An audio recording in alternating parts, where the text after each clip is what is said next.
Okay, so 5x minus 4 to the power of half. Let's isolate that term by adding both sides by x. And then we want to take the x out of the root here. So you got to square both sides. You get 5x minus 4 equals x squared.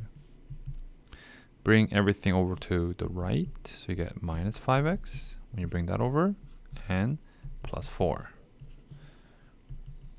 This factors with x minus 4 and x minus 1.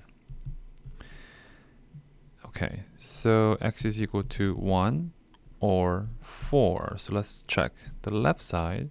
When x is equal to 1, right? I should say when x is equal to 1, left side is equal to 5 minus 4. Okay, actually maybe talking about here. This is the left side and this is the right side. This is equal to 1. The right side also is equal to 1. So 1 looks good. Okay.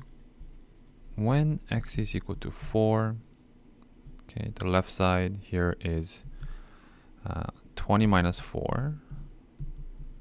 So it's square root of actually 16, so it's 4. And the right side is also 4. So they actually both work. Okay,